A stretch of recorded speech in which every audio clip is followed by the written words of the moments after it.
Hello, Namaste. Welcome to the Best Preparation, a YouTube channel for learning English language. Please don't forget to subscribe this channel, share this video to your friends, like and comment. Okay, now let's see today's video. Lesson Common Questions. Common questions. Commonly daily life में प्रयोग भइरहने questions हरुको practice.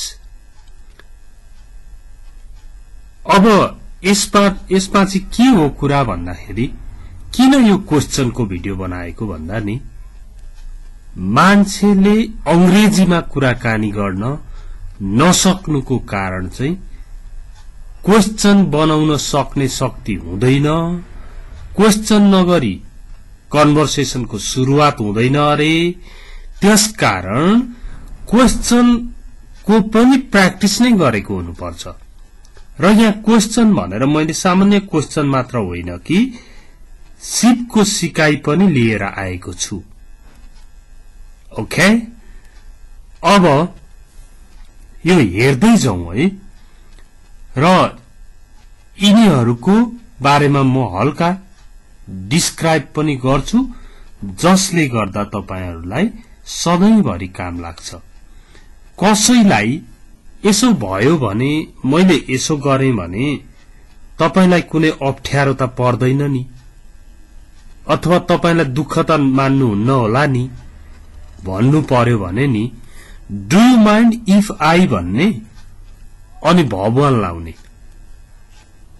Okay, जस्तो do you mind if I use your bike, do you mind if I go early,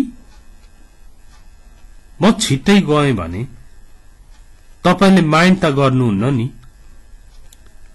mind गर्नुहुन्छ भनेर सोधेको। Do you mind if I go early, यसमा नि यति धेरै क्वेशन बनाउनुहोस् कि तपाईले तपाई स्मोक गर्नुहुन्छ।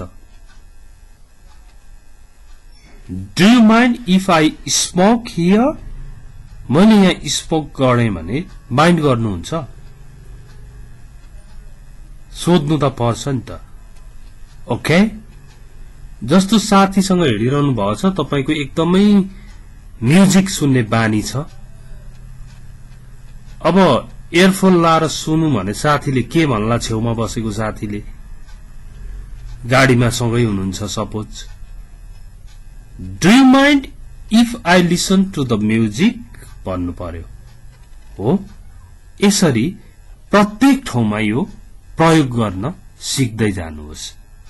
Okay, now let's see another. यो चाहिन्छ डेली लाइफमा, त्यसकारण यसको अभ्यास गर्नुहोस्, धेरैवटा बनाउनुहोस् न।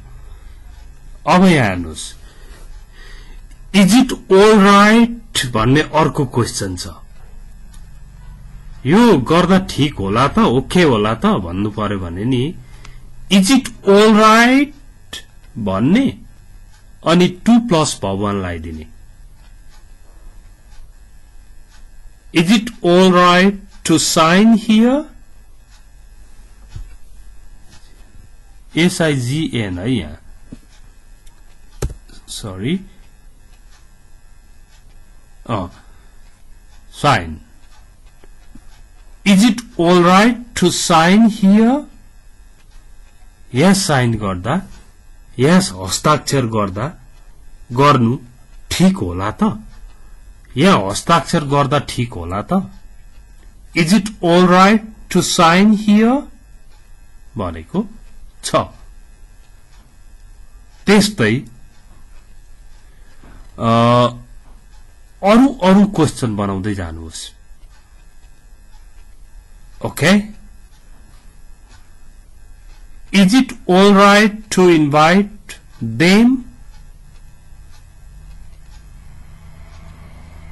भन्दै अरु कुरोमा पनि प्रयोग गर्दै जानुहोस्।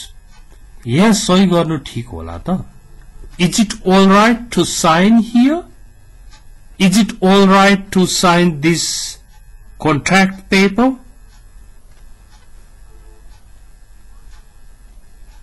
Okay. Next हेर्नु है,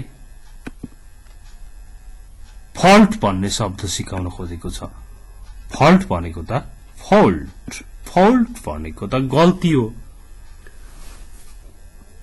Okay, whose fault was that?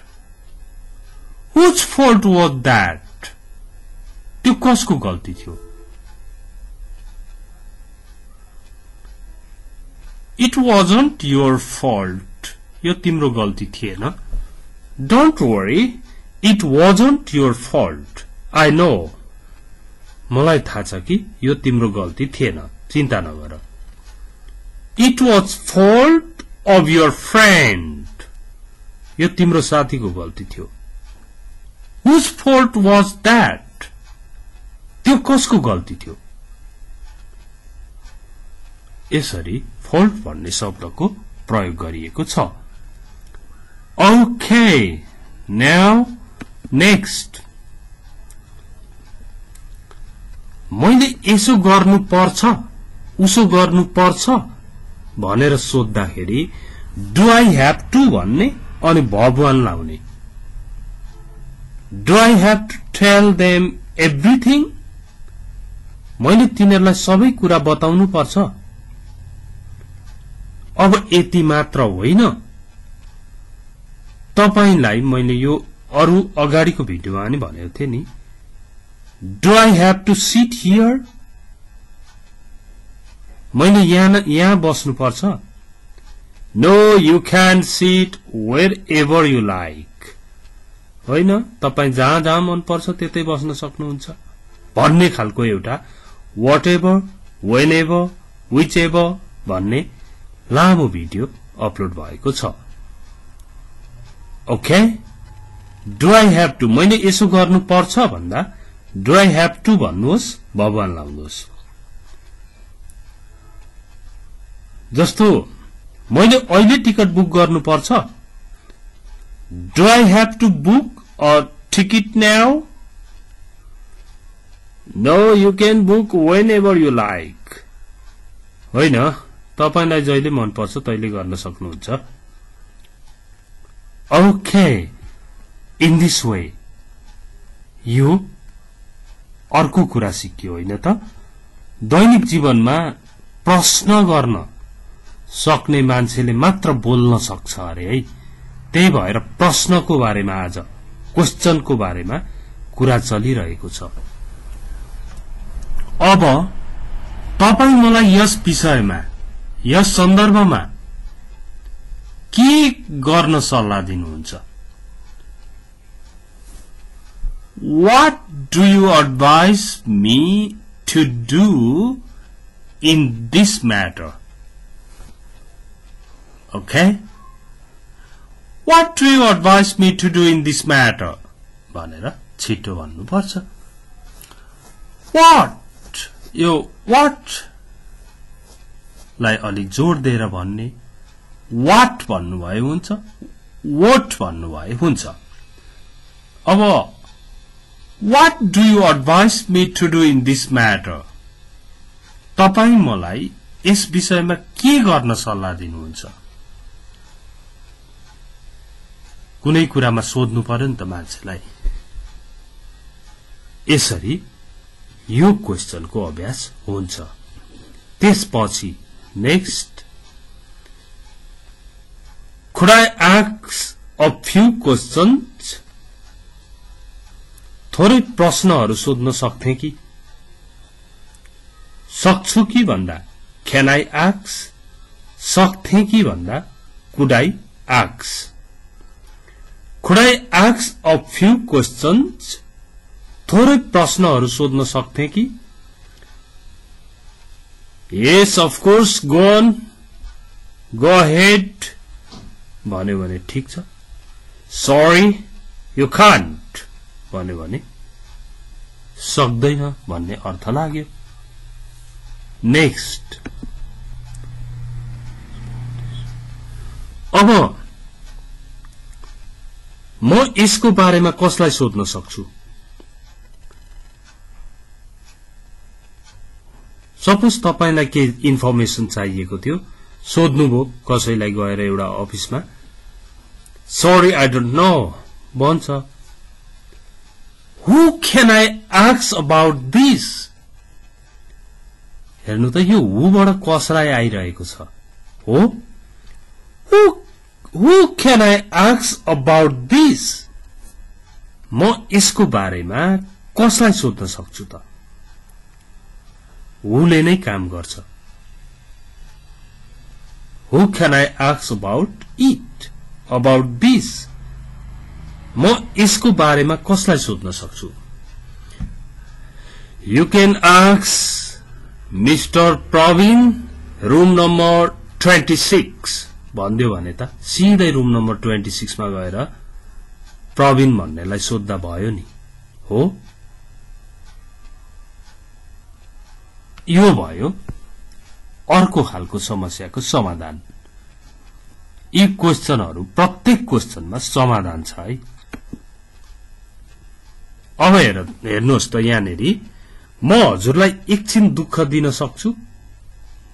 Trouble गर्नु भनेको त दुःख दिनु पनि हो। हजुरलाई दुःख दिउँ कि भन्छन् नि। हजुरलाई दुःख पो दिनुपर्ने भयो त, यो ब्याग त उचाल्नै पो सकिन त, गाडीमा राखौं भनेको।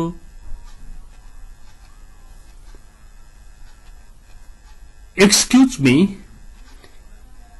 Can I trouble you for a moment? Moment भनेको सानो छोटो समय, क्षण। म हजुरलाई एकछिन दुःख दिन सक्छु। Can I trouble you for a moment? Trouble. Okay? Can you help me? भनेको नै हो। Can you give me a hand, please? भनेको हो।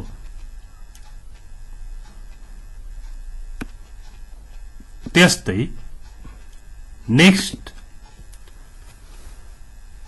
सबभन्दा बढी के मन पर्छ, सबभन्दा बढी के मन पर्दैन भन्दा नि What do you like most भनिहाल्नुहोस्। द को चलन अलिक कम छ, द most भन्दा हुन्छ। What do you like most about this company? तपाईलाई बोसले सोध्यो। What do you like most about this company? तपाईलाई यस कम्पनीको बारेमा सबभन्दा बढी के मन पर्छ? अथवा तपाई यस कम्पनीको बारेमा सबभन्दा बढी के मन पराउनुहुन्छ? What do you like most about this company? अब तपाईले cooperation or salary structure or rules regulations अथवा structure product के मन पर्छ त्यो उत्तर दिनुपर्ने हुन्छ। अब हेर्नु त, What do you need from me? मबाट हजुरलाई के चाहिन्छ, के आवश्यक पर्छ? What do you need from me? I'm here to help you. What shall I do for you? What can I do for you? What do you need from me? मबाट हजुरलाई के आवश्यक पर्छ त? अब के गर्न लागेछ, प्रोग्रामहरु गर्न लागेछ, तपाईसँग हरेक कुराहरु छ, त्यो उसले list बताइदिन्छ। I need a lot of things from you. I'll give you a list, okay? भन्न थाल्छ। अब हेर्नु है, भोलि यति बेला तिमी कहाँ हुन्छौ? Where will you be this time tomorrow?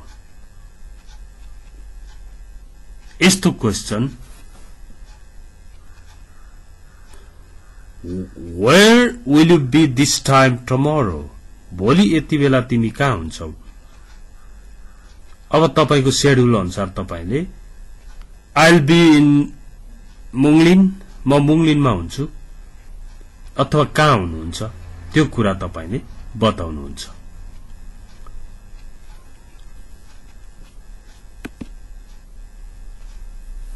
अब हेर्नुहोस् बीचमा हु आइरहेको छ तर यो कनेक्टिभ जस्तै हो। Do you know who that man is? तपाईलाई थाहा छ त्यो को मान्छे हो? Do you know who that man is? Yes, I know him very well. He's a businessman. अथवा स्टुडेन्ट को तपाईले बताउनुहुन्छ। Do you know who that man is भन्ने मान्छेले तपाईलाई थाहा छ मन्दिर कहाँनेरि छ भन्नु पर्यो भने Do you know where the temple is भन्न पनि जान्दछ। Okay? Next. यहाँ पनि मस्ट को प्रयोग भएको छ। तिमीलाई कुन मिठाई सबभन्दा बढी मन पर्छ? What? Which ल्याउनै पर्दैन हेर्नु न। What sweet do you like most? What sweet do you like most? अथवा कुन मिठाई चाहिँ? अब मिठाईको नाम भन्नुहुन्छ द मोस्ट भनेर आन्सर दिँदा हुन्छ।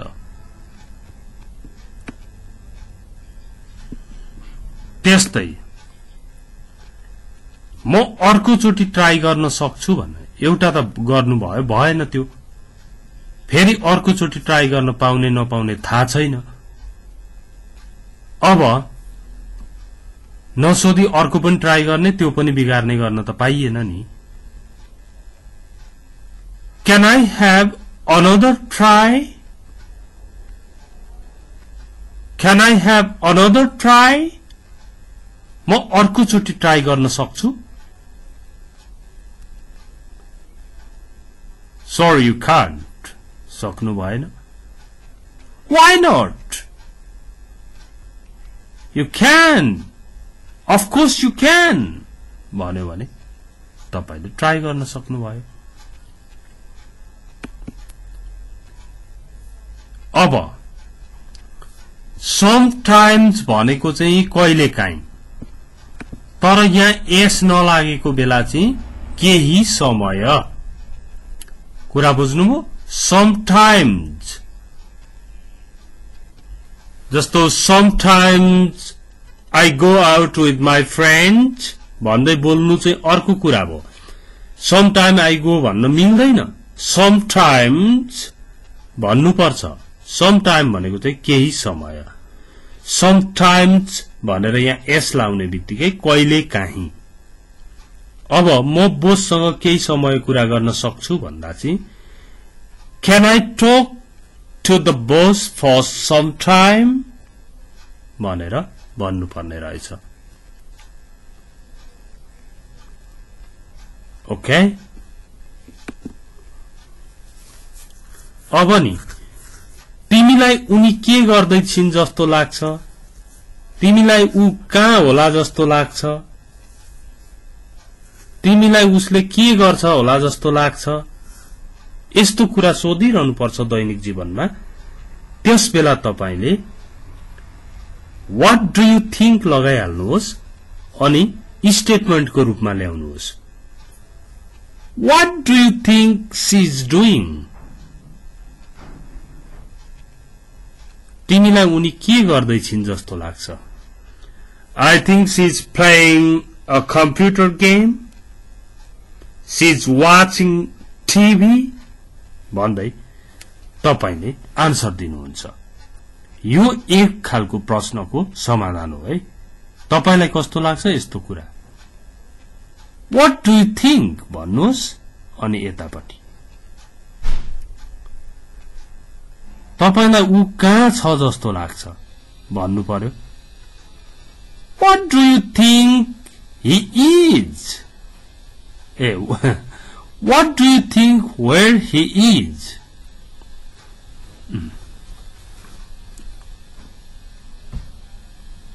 अब त्यस्तै प्र्याक्टिस गरौं। अब यो पर्टिकुलर भन्ने शब्द छ। पर्टिकुलरली भन्दै बोलिरहेका हुन्छन्। पर्टिकुलरली भनेको चाहिँ खास गरेर विशेष गरेर भन्नु परेको हो भन्दाखेरि पर्टिकुलरली भनिन्छ। पर्टिकुलर भनेको चाहिँ विशेष खास। What are the particular advantages of this? What are the particular advantages of this? यसको खास फाइदाहरू के हुन् त? विशेष फाइदाहरू चाहिँ के हुन् त? यसरी पर्टिकुलर शब्द सहितको क्वेशन। अब दुईवटा क्वेशन बाँकी छ जम्मा। तिमी कसको पक्षमा छौ? Which side are you on? हेर्नु त यो पनि चाहिन्छ नि। Which side are you on? ऊ कसको पक्षमा छ? Which side is he on? ऊ कसको पक्षमा छ? यसरी साइड लिनु भन्छ त्यो। र last number, can you describe that accident for me? यो for me भनेको चाहिँ मेरा लागि मलाई भन्ने अर्थ लाग्छ। Can you describe that accident for me? तपाई मलाई त्यो दुर्घटनाको बारेमा वर्णन गर्न सक्नुहुन्छ? मेरा लागि वर्णन गरिदिन सक्नुहुन्छ कि? यस्तो खालको प्रश्न हो यो। ओके, यी प्रश्नहरूबाट अंग्रेजी पनि सिकियो र क्वेशन गर्न नजान्ने मान्छेले बोल्न जान्दैन है। कन्भर्सेसनको सुरुवात गर्नु भनेको के हो त? स्टार्टिङ कन्भर्सेसन त excuse me, may I know your good name please भन्ने होला, अथवा are you from Nepal, are you from India भन्दै सोध्ने होला। प्रश्नबाट त सुरु हुन्छ त कन्भर्सेसन। त्यसकारण प्रश्न गर्न प्रश्न पनि सिक्नु पर्ने हुन्छ। क्वेशनको बारेमा एकदमै जान्नु पर्ने हुन्छ। रिपिट गरी हेर्नुहोस्, अभ्यास गर्नुहोस्। साथीलाई यो शेयर गर्न पनि नभुल्नुहोला। Thanks for watching this video. See you tomorrow. Bye bye.